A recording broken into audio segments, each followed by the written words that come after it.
Picture the worst job interview of your life. You sit across from a city official. He slides a contract towards you. The salary is good. Better than good, actually. And then he explains what the job involves.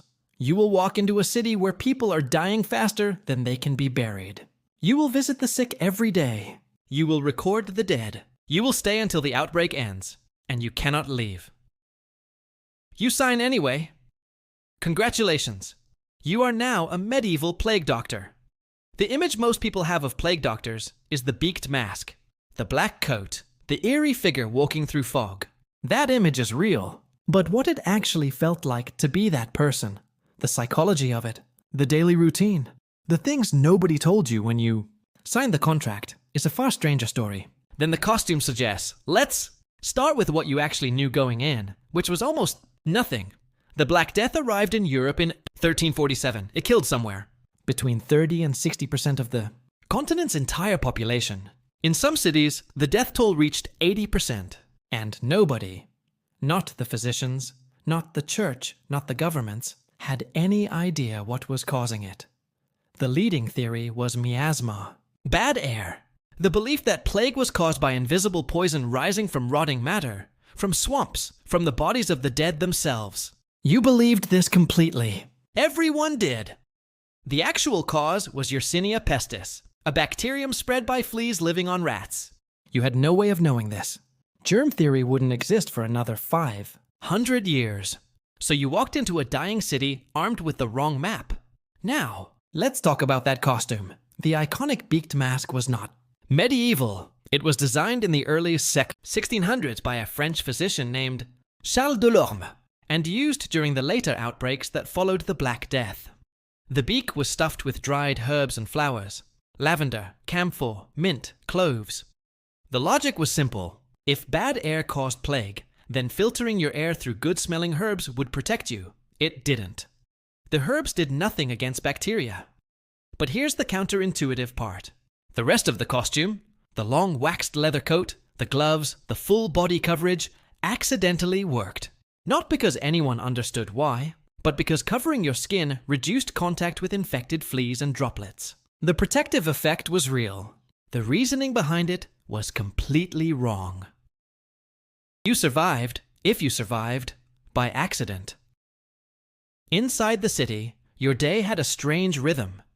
You carried a wooden cane, not as a weapon, but as a tool. You used it to lift clothing, to examine swellings, to move a patient's body without touching it directly. The buboes, the swollen lymph nodes in the groin, armpit, or neck that were the signature of bubonic plague, were your main diagnostic sign. Black, sometimes the size of an egg, extremely painful. If you saw them, you knew what you were dealing with. Your treatments sound horrifying by modern standards. You might lance the buboes and drain them. You might press a split pigeon carcass against the swelling, a genuine treatment recommended in medical texts of the time. You might prescribe bloodletting. You might burn herbs in the room to clean the air.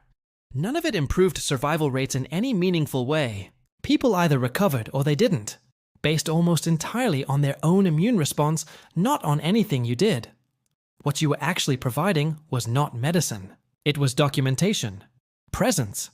A city in the grip of mass death needed someone to record who died, when and of what, to certify bodies, to ensure the dead were removed before they became another source of what everyone believed was miasmatic poison. You were, in a very real sense, the paperwork of a catastrophe. But here is what nobody warned you about. You could not go home. Not to your family. Not to your ordinary life. Because you were a walking contamination risk. Many plague doctors isolated themselves for the duration of outbreaks, eating alone, sleeping in separate rooms, avoiding any contact with people who hadn't already been exposed. You were legally bound to stay in the city. You were socially forced to stay away from everyone in it. The loneliness of this is almost impossible to overstate. And then there was the fear. Whatever courage brought you to sign that contract, the daily reality of walking into houses where entire families had died overnight, of seeing what advanced plague actually looked like, of watching people beg you for help you knew you couldn't give, that accumulates in ways that medieval people had no language for. Historians studying plague chronicles have noted something striking. The further into an outbreak, the more reckless some plague doctors became. They took risks they would never have taken at the start. They stopped following their own safety routines. Psychologists today would recognize this as a form of emotional numbing. The brain's response to sustained exposure to death beyond its capacity to process normally. Others became intensely religious. If medicine couldn't explain what they were seeing, God had to. Both responses make complete sense for a person doing this job, and here is the thing that most people don't consider. Plague doctors knew their survival odds. They watched colleagues die. Some cities cycled through multiple plague doctors in a single outbreak. The contract you signed was not an abstract risk. It was a documented pattern of people in your exact position dying before the work was done. You knew this. You went back to work the next morning anyway. Not because you were fearless. Because the alternative was to leave a city with no one to do the job at all. Your brain runs the same calculation today. In different circumstances. The question of whether the cost of staying is worth what happens if you go. Most of the time, for most people, the answer is to stay. To do the work. To show up again tomorrow, even when yesterday was unbearable. The plague doctor in the beaked mask walking through a medieval street of the dying is not a symbol of death. He is a symbol of a person who did an impossible job with the wrong tools, the wrong understanding, and no way out. And he went back anyway. The next time something feels impossible, remember that somewhere in your ancestry is a long line of people who looked at impossible and signed the contract. They made it work. So did you. Let's go deeper into what a single day actually looked like. You wake before sunrise in a rented room. You are alone by necessity. You dress slowly and deliberately because you understand, even without understanding why it works, that the ritual of getting the costume right matters. Coat first, sealed at the wrists, gloves, hat, the mask last. You packed the beak with fresh herbs the night before.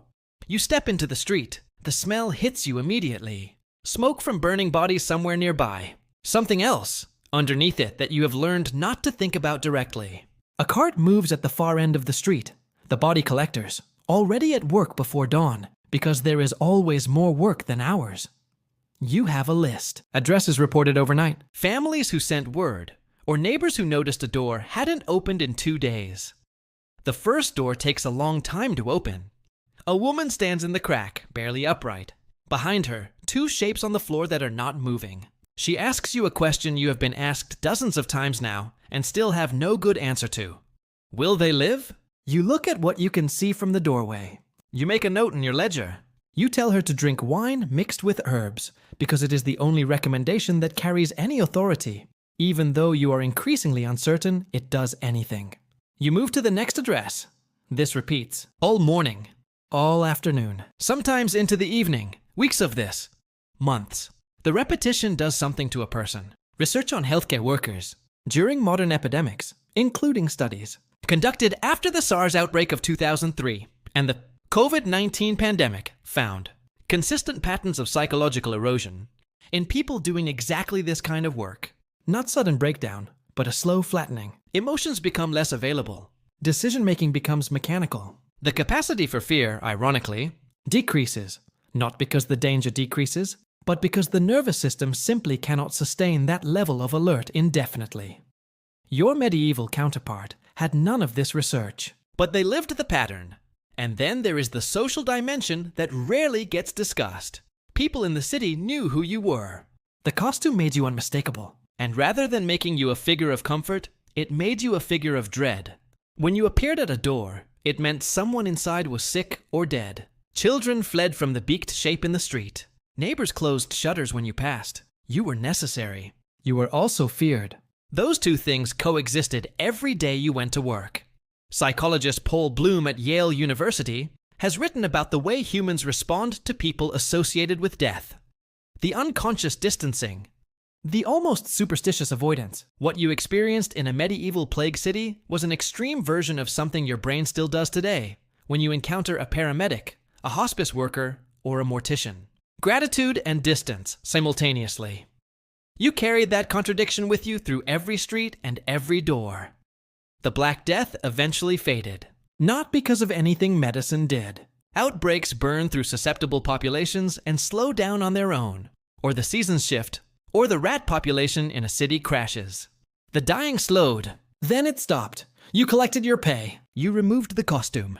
You tried to return to whatever counted as normal life in a city where a third or half the people you had known were gone. Some plague doctors resumed ordinary medical practice. Some are simply absent from records after a certain date, with no explanation given. History doesn't always tell us how people recovered from things like this. It just tells us that some of them did and went on. Your brain runs the same calculation today in different circumstances. The question of whether the cost of staying is worth what happens if you go. Most of the time, for most people, the answer is to stay. To do the work, to show up again tomorrow, even when yesterday was unbearable.